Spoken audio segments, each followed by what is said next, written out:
নমস্কার বন্ধুরা, সুশীলা রান্নাঘরে আপনাদের সবাইকে স্বাগতম। আজ রান্না করব ছানার পায়েস। প্রথমে আমি দুধ থেকে ছানাটা তৈরি করব, সেজন্য দুধটা প্রথমে আমি জাল দিয়ে নেব। ছানার পায়েস বানাবার জন্য প্রথমে আমি ছানাটা তৈরি করব।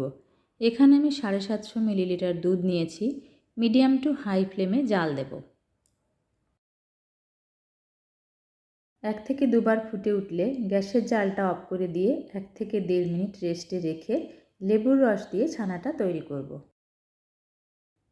1 থেকে 1.5 মিনিট পর অল্প অল্প করে লেবুর রস দিয়ে ছানাটা কাটিয়ে নেব।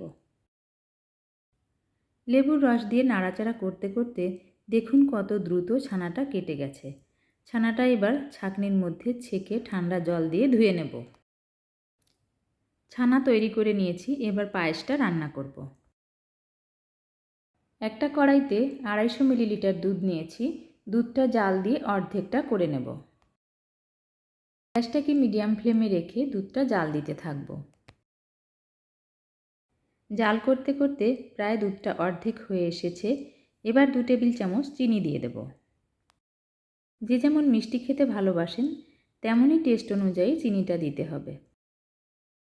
এলাচের গুঁড়ো আর কাজু কিশমিশও আপনারা পায়েসের মধ্যে দিতে পারেন। ছানাটা একটু শক্ত হয়ে গেছে, সেজন্য দুধের মধ্যে দেওয়ার সময় হাত দিয়ে হালকা করে ম্যাশ করে দুধের মধ্যে ছড়িয়ে দেব। এবার হাই ফ্লেমে 1 মিনিট রান্না করেই নামিয়ে নেব।